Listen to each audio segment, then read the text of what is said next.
স্বজনদের সঙ্গে ঈদ উদযাপনে বাড়ি ফিরছে মানুষ, ট্রেন বাসে ভিড়। মহাসড়কে চাপ থাকলেও যানজট না থাকায় স্বস্তি।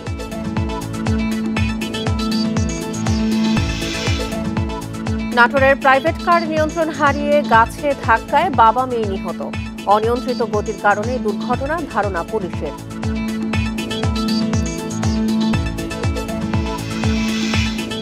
লক্ষ্মীপুরে বাড়ি দখল ও চাঁদাবাজির অভিযোগে বিএনপি নেতা সহ 50 জনের বিরুদ্ধে মামলা, গ্রেপ্তার 41, 10টি পিকআপ জব্দ।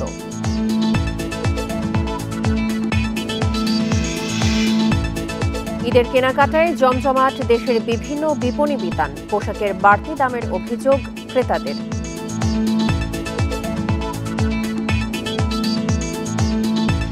এই ঈদে জামা জুতো অ্যাক্সেসরিজের ডিসকাউন্ট। স্বাগত সমগ্র বাংলাদেশে, সঙ্গে আছি সঞ্চারী মজিদ তমা। শুনছিলেন শিরোনাম, চলে যাচ্ছে পুরো খবরে। স্বজনদের সাথে ঈদ উদযাপন করতে ঢাকা ছাড়ছে মানুষ। রেল স্টেশন, বাস টার্মিনালে ধীরে ধীরে বাড়ছে যাত্রীদের ভিড়। ভোর থেকেই রাজধানীর মহাখালী, উত্তরা, গাবতলী সহ বিভিন্ন সড়কে যানজটের কারণে ভোগান্তিতে ঈদে ঘরমুখ মানুষ। রেল স্টেশন ও বাস টার্মিনালগুলোর সামনেও রয়েছে ভিড়। এসব সড়কে গাড়ি ঢুকতে ও বের হতে অনেক সময় লাগছে। এদিকে ভোর থেকে সড়কের বিভিন্ন জায়গায় দূরপাল্লার গাড়ির জন্য অপেক্ষা করতে দেখা গেছে যাত্রীদের। যানজটের কারণে গাড়ি পেতে কিছুটা দেরি হওয়ার কথা জানিয়েছেন তারা। ঈদের আগে আজই শেষ কর্মদিবস। দুর্ভোগ এড়াতে দুপুরের আগেই অনেকে বাড়ির উদ্দেশ্যে রওনা হবেন বলে জানিয়েছেন। তাই দুপুরের পর থেকে বাস, ট্রেনে ভিড় বাড়বে বলেও ধারণা সংশ্লিষ্টদের। এদিকে এখন পর্যন্ত ট্রেনের সূচি ঠিক থাকায় সময় মতো ঢাকা ছাড়ার কথা জানিয়েছেন যাত্রীরা। আসার পরে পেয়ে ফেলছি, কর্ণফুলের টিকিট কাটলাম, বাড়িতে যাব, একসাথে মা বাবাকে নিয়ে ঈদ করবো। অনেক অনুভূতিটাই অন্যরকম লাগতেছে। টিকিট পাওয়া অনেক পাগল, তারপর যখন পেলাম তখনই মনের মধ্যে অনুভূতি অন্যরকম ছিল। তারপরে আজকে সময় মতো অনেক আগে এখানে আসছি, যাতে ভালোভাবে প্রশাসন এখানে ভালোভাবে ব্যবস্থা করে দেয়, আমরা যেন ভালোভাবে উঠতে পারি। ঈদের স্বজনদের সঙ্গে ঈদ আনন্দ ভাগাভাগি করতে বাড়ি ফিরছে মানুষ। সড়ক, মহাসড়কে যানবাহনের বাড়তি চাপ থাকলেও কোথাও যানজট নেই। যানজট নিরসন ও ঘরমুখী যাত্রীদের নিরাপত্তায় কাজ করছেন আইন শৃঙ্খলা বাহিনীর সদস্যরা। ঈদ এগিয়ে আসার সঙ্গে বাড়ছে সড়ক, মহাসড়কে যাত্রীবাহী গাড়ির চাপ। তবে যানবাহনের চাপ বাড়লেও এখনও তেমন ভোগান্তি চোখে পড়েনি। বৃহস্পতিবার ভোর থেকেই ঢাকা ময়মনসিংহ, ঢাকা টাঙ্গাইল মহাসড়কে গাড়ি বাড়তে থাকে। যানবাহনের চাপে চান্দনা চৌরাস্তায় গাড়ি চলাচল কিছুটা ধীরগতি দেখা গেছে। একই অবস্থা দেখা গেছে চন্দ্রা ত্রিমোড় এলাকায়ও। মোটামুটি খুব চাপ, গাড়ি পাওয়া যেতেছে না। মোবাইল পার্টি থাকবে, আমরা যদি বাস ভাড়া বেশি নেয় তার মধ্যে আমরা অবশ্যই ফাইনের ব্যবস্থা রাখবো, তাদেরকে আইনের আওতায় আনার ব্যবস্থা করব। স্বাভাবিক সময়ের চেয়ে অতিরিক্ত গাড়ি দেখা গেছে টাঙ্গাইলের যমুনা সেতু সংযোগ সড়কে। তবে স্বাভাবিক গতিতেই চলছে যানবাহন। না, এখনো তো ভাড়া বেশি লওয়া শুরু হয়নি, হয়তো যাত্রী চাপ হলো 200 টাকা বেশি, এটা স্বাভাবিক। যেহেতু খালি গাড়ি যাবে সেই হিসেবে 200 টাকা বেশি হতে পারে।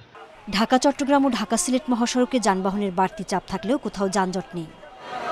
পদ্মা সেতু হয়ে বাড়ি ফিরছেন দক্ষিণাঞ্চলের বেশিরভাগ মানুষ। গাড়ির চাপ এখনও যানজটের পর্যায়ে যায়নি। সেতু কর্তৃপক্ষ জানিয়েছে দ্রুত টোল সংগ্রহ করতে 7টি বুথে নিরবচ্ছিন্ন টোল আদায়ের ব্যবস্থা করা হয়েছে। না, এখন পর্যন্ত ভোগান্তি ইনশাল্লাহ পাইনি, কিন্তু হয়তোবা সামনে আশা করি, কারণ ছুটিগুলো শুরু হলেই আশা করি আরও যানজট শুরু হবে। পরিস্থিতি খুবই ভালো, যাতায়াত আমার মনে হয় ভোগান্তি খুবই কম হবে। মানিকগঞ্জের পাটুরিয়া ফেরিঘাটে এরই মধ্যে বাড়তে শুরু করেছে যানবাহনের চাপ। সোহেলি জাহান, ইন্ডিপেন্ডেন্ট নিউজ। মহাসড়কের পরিস্থিতি নিয়ে আরো জানাতে এবার সাভার থেকে যোগ দিচ্ছেন আমাদের সহকর্মী রুবেল আহমেদ। রুবেল, আজকে ঈদের আগে সবশেষ কর্মদিবস, অনেকেই অফিস শেষে রওনা দিয়েছেন, আবার অনেকে ইফতারের পরে রওনা দিবেন। এই মুহূর্তে আপনি মহাসড়কের চাপ কেমন দেখছেন?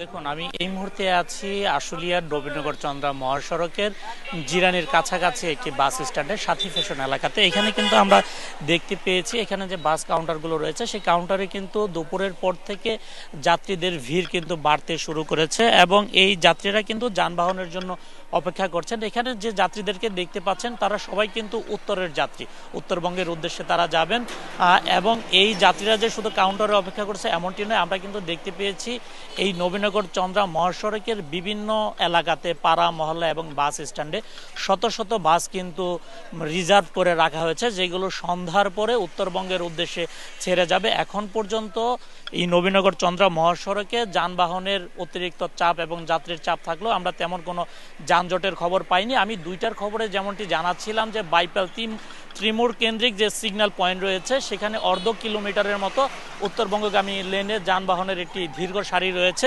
সেই যানজটটি কিন্তু এখন অর্ধ কিলোমিটার থেকে অতিরিক্ত যাত্রী এবং যানবাহনের চাপের কারণে কিন্তু 1 কিলোমিটারের উপরে ছড়িয়ে গিয়েছে। এবং এই নবীনগর চন্দ্রা মহাসড়ক দিয়ে যে যাত্রীবাহী বাসগুলো রয়েছে বা যে ঘরমুখী মানুষ রয়েছে তারা কিন্তু গাজীপুরের চন্দ্রা হয়ে উত্তরের উদ্দেশ্যে যায়, অর্থাৎ উত্তরবঙ্গের উদ্দেশ্যে যাওয়ার জন্য খুবই গুরুত্বপূর্ণ একটি পয়েন্ট হচ্ছে গাজীপুরের চন্দ্রা। গাজীপুরের চন্দ্রা পয়েন্ট দিয়ে যদি গাড়িগুলো স্বাভাবিকভাবে যদি ছেড়ে যেতে পারে সেক্ষেত্রে কিন্তু এই নবীনগর চন্দ্রা মহাসড়কে যানবাহনের চাপ বা যানজট সৃষ্টি হয় না, যার কারণে এখানে যারা রয়েছেন উত্তরবঙ্গের উদ্দেশ্যে যাবেন তারা পুলিশ সহ সংশ্লিষ্ট যারা রয়েছেন তারা বলছেন গাজীপুরের চন্দ্রা পয়েন্টকে নিরবিচ্ছিন্নভাবে যানবাহনগুলো যেন অতিক্রম করতে পারে সেই জন্য কিন্তু পুলিশ প্রশাসনের প্রতি আহ্বান জানিয়েছেন। এছাড়া সাভারের যে ঢাকা-রিচা মহাসড়ক রয়েছে সেই মহাসড়ক দিয়ে যান চলাচল স্বাভাবিক রয়েছে এবং ঈদ যাত্রা নির্বিঘ্ন করতে হাইওয়ে পুলিশ, জেলা পুলিশ, ট্রাফিক পুলিশ একযোগে কাজ করে যাচ্ছেন। তারা বলছেন এখন পর্যন্ত সড়কের পরিস্থিতি যেরকম স্বাভাবিক রয়েছে শেষ পর্যন্ত তারা এমনটাই স্বাভাবিকভাবে ঈদ যাত্রা নির্বিঘ্ন করার জন্য কাজ করে যাচ্ছেন। সাভার থেকে মহাসড়কের পরিস্থিতি নিয়ে জানাচ্ছিলেন আমাদের সহকর্মী রুবেল আহমেদ। নাটোরের লালপুরে প্রাইভেট কার নিয়ন্ত্রণ হারিয়ে গাছের সাথে ধাক্কা লেগে বাবা মেয়ে নিহত হয়েছেন। আহত হয়েছেন আরও 2 জন। বেলা 11টার দিকে উপজেলার গোধরা এলাকায় এই দুর্ঘটনা ঘটে। নিহতরা হলেন শাহরিয়ার হোসেন শাকিল ও তার 2 বছরের মেয়ে মারিয়া আক্তার। পুলিশ জানায় যশোর থেকে প্রাইভেট কার নিয়ে ঈদের ছুটিতে বগুড়ার শাহজাহানপুরের গ্রামের বাড়িতে যাচ্ছিলেন শাহরিয়ার হোসেন শাকিল, তার স্ত্রী ও মেয়ে। পথে নাটোর পাবনা মহাসড়কের গোধরা এলাকায় পৌঁছলে প্রাইভেট কারটি নিয়ন্ত্রণ হারিয়ে গাছের সাথে ধাক্কা লেগে দুমড়ে মুচড়ে যায়। ঘটনাস্থলে গিয়ে 4 জনকে উদ্ধার করে হাসপাতালে নিয়ে গেলে চিকিৎসক 2 জনকে মৃত ঘোষণা করেন। শাকিলের স্ত্রী ও প্রাইভেট কার চালককে চিকিৎসার জন্য রাজশাহী মেডিকেল কলেজ হাসপাতালে পাঠানো হয়েছে।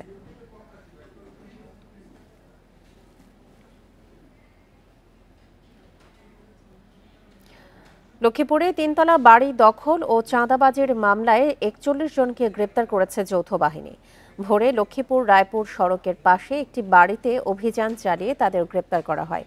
এ সময় জব্দ করা হয়েছে 10টি পিকআপ ভ্যান।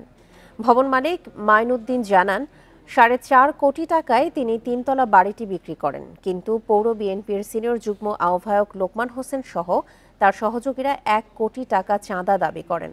চাঁদা না দেওয়ায় জোরপূর্বক বাড়িটি দখল করেন তারা। অভিযোগ পেয়ে ভোরে 41 জনকে ওই বাড়ি থেকে আটক করেছে যৌথ বাহিনী।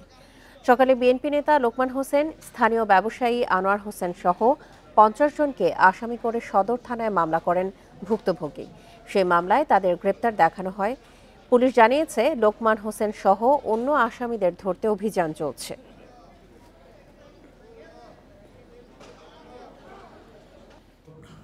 তার বাড়ি দখল এবং চাঁদাবাজি ধারায় মামলাটা করেছে। আমরা এই মামলায় জোরপুর তার বাড়িতে অবস্থানরত অবস্থায় 41 জনকে গ্রেপ্তার করে বিজ্ঞ আদালতে প্রেরণ করেছে। ঈদের কেনাকাটায় ভিড় বেড়েছে বিপণী বিতানগুলোতে। সকাল থেকে গভীর রাত পর্যন্ত চলছে বেচা কেনা। ক্রেতারা পোশাকের বাড়তি দামের অভিযোগ তুললেও বিক্রেতারা বলছেন সবকিছুর দাম বেড়ে যাওয়ায় দাম বেড়েছে পোশাকেরও।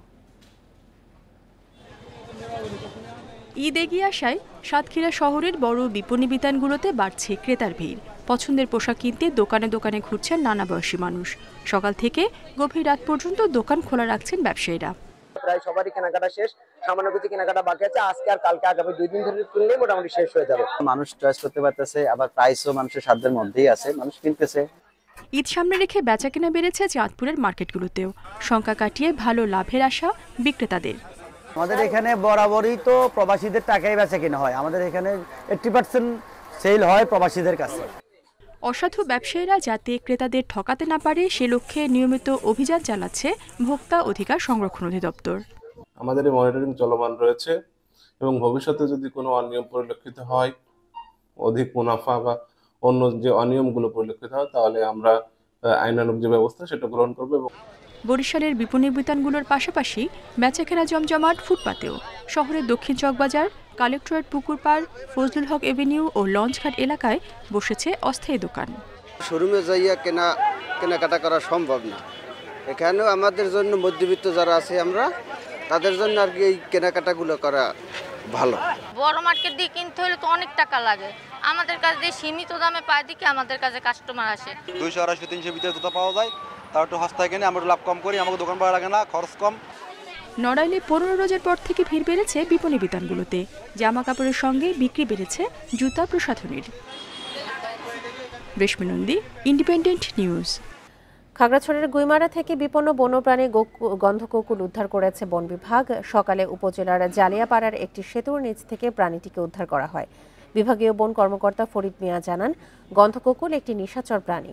এটি ফসলের জমিতে ইঁদুর ও ক্ষতিকর পোকামাকড় খেয়ে কৃষকদের উপকার করে এবং উদ্ভিদের বিস্তারে সহায়তা করে। বাংলাদেশের বন্যপ্রাণী সংরক্ষণ ও নিরাপত্তা আইনে এই প্রজাতির প্রাণী সংরক্ষিত। আন্তর্জাতিক প্রকৃতি ও প্রাকৃতিক সম্পদ সংরক্ষণ সংস্থা গন্ধকুকুরকে বিপন্ন তালিকায় অন্তর্ভুক্ত করেছে। পরে উদ্ধারকৃত গন্ধকুকুরকে আলুটিলা সংরক্ষিত বনে ছেড়ে দেওয়া হয়।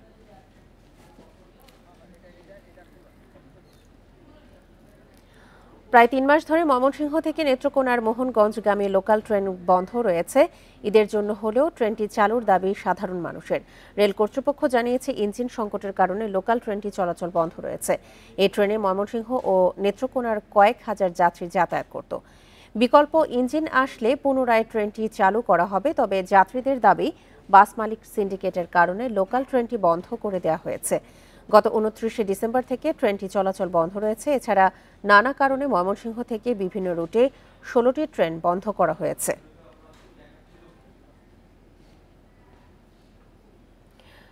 জামালপুরে ট্রাকে ট্রেনের ধাক্কায় 3 জন আহত হয়েছেন। বেলা 11:30টার দিকে সদরের কানিল ঘুন্টি রেল ক্রসিংয়ে এই দুর্ঘটনা ঘটে। ঢাকা থেকে দেওয়ানগঞ্জগামী একটি কমিউটার ট্রেন কানিল ঘুন্টি এলাকায় পৌঁছলে তরমুজবাহী একটি ট্রাকের সঙ্গে সংঘর্ষ হয়। এতে ট্রেনের চালক সহ 3 জন আহত হন। স্থানীয়রা তাদের উদ্ধার করে হাসপাতালে নিয়ে যায়। এ ঘটনার 1 ঘণ্টা পর জামালপুর ময়মনসিংহ রুটে ট্রেন চলাচল স্বাভাবিক হয়।